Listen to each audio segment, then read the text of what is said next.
Mr. Hammonds was born in Fort Lauderdale, Florida in 1970. His mom was a homemaker, and his dad worked for a utility company and served in the Navy.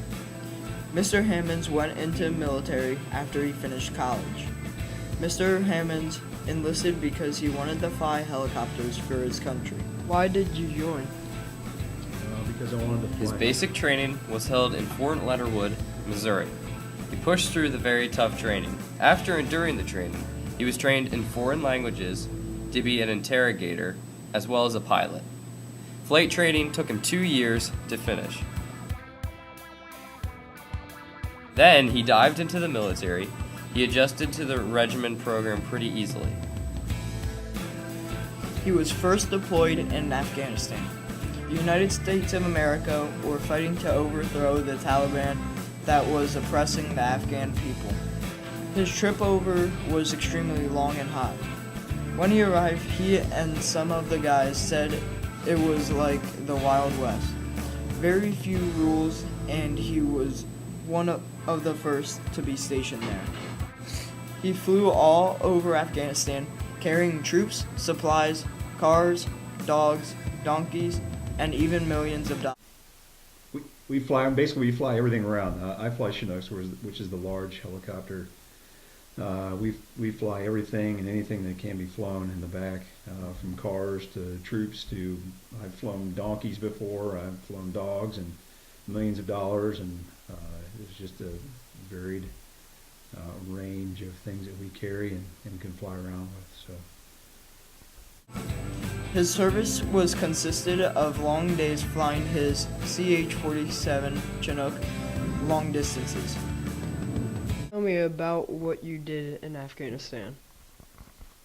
Generally, at the time in Afghanistan, we did mostly resupply missions and on-call air assault missions. He was a fight lead. He led resupply and air assault missions. Part of the air assault was experiencing combat and many casualties. Finally, after his service in Afghanistan, he came back to the States in February 2004. 20 days after he came home, he was sent back to fight in Iraq.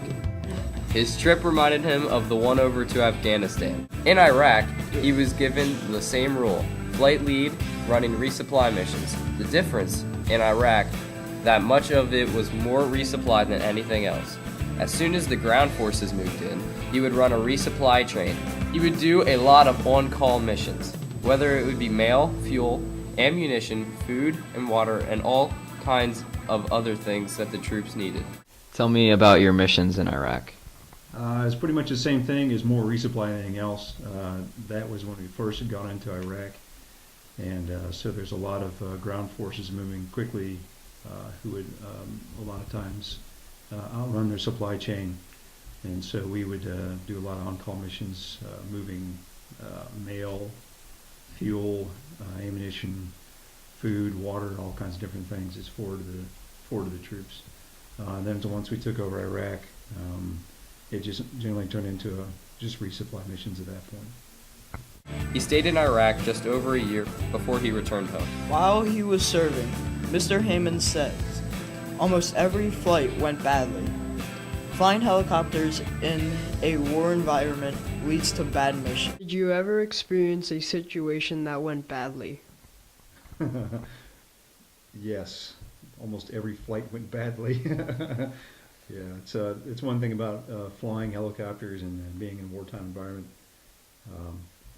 Everything, pretty much every time you go fly, something's going to go wrong. Something's always going wrong. One time, though, he was done with a mission and 29 helicopters were all flying in one formation. It turned out that it was the largest movement of troops. What about one that went better than expected? Very few went better than expected. No, that's not true.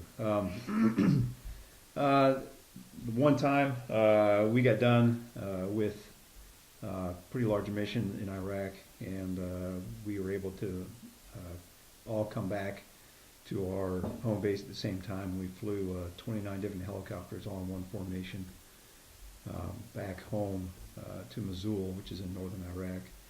And it turned out that was the largest movement of helicopters at that time. Even with so many helicopters, no problems were experienced. Mr. Hammonds had some memorable experiences. One that he remembered well was his dead day. This was the day that he almost did die on. A sandstorm had kicked up and he lost visibility, and the flight lead called out that he saw wires and pulled away. Mr. Hammonds couldn't see anything at lowered altitude. Then he tried to turn, and an 80-knot wind hit him in the side and the helicopter spun 3 times. Once they had landed, it ended up that they had flown right under the wires. The whole crew hop-skipped through the storm and met up. The troops set up a perimeter and they slept through the night. But in the morning, the enemy attacked them from behind. They flew off and dropped their supplies off. When they did, a mortuary officer said that she needed to move the bodies of American heroes. Off those guys, a mortuary affairs captain came running up to us, and she said that she had a lot of heroes, which is kind of code for American soldiers that had died. She said she had a lot of heroes that were in the back of her mortuary truck, which is kind of like a big refrigerator they used to keep the bodies so they wouldn't spoil. She said, "Hey, my air conditioner on the truck is not working, and these bodies are going to go bad. Can you go ahead and take all these bodies with you back down south, since that's where you're going?" I'm like, "Yeah, sure, we'll do that for you." One of the bodies was a pretty famous newscaster. I forget his name, but he had had a heart attack over there, so he was in one of the body bags as well. So we put all the bodies in the back of the aircraft, and we took off, started flying down south. It was probably a good 4, 5, 6 hour trip. I'm not quite sure how long of a trip it was, but it was a long enough trip. We had to make a couple fuel stops. We started getting close to the Kuwait border, and again, the weather started coming down, and we started having to slow down real bad. Finally, we just landed because the visibility was so bad. At that time, we had some enemy soldiers or somebody come up the back of the aircraft, and we started getting attacked or whatever, so we had to take off again.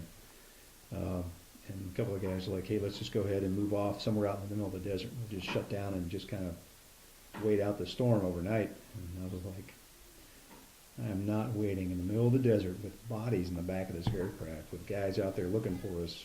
I'm not doing that." So we went ahead and took off again, and we just kind of going slow. Eventually, there's a lot more to the story, but eventually made our way all the way down to Kuwait, dropped off the American soldiers, and we had maybe a minute or 2 of gas to spare by the time we landed. So it was a very long day. Sometimes memories turn out to be good memories. Mr. Hammonds had a memory of waking up early in the morning. Him and his buddy went over to where the tents were at 3 o'clock and knocked them all down, trying to anger the other soldiers. Another time, they were dumping dangerous supplies that would be found out in the desert. The fire in the dump got out of control and lit all the explosives on fire. All the fire was exploding out on the airfield. It was damaging the aircraft, so they were told to fly everything out of them. The troops were not ready, so they scrambled around and flew the helicopters around in shorts and t-shirts. Mr. Hammond said that it was a great time. The first time he flew a helicopter in shorts and a t-shirt. Another fun thing he had done was when he was in Afghanistan and they flew to the big lakes of Mosul. They were told to fly off some hours on a helicopter so that it could be moved to maintenance. They decided to go to Saddam Hussein's private lake and swim. That's what they did with a couple of helicopters.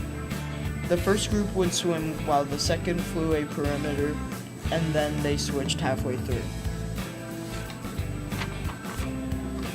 Another tough time for Mr. Hammonds was going home.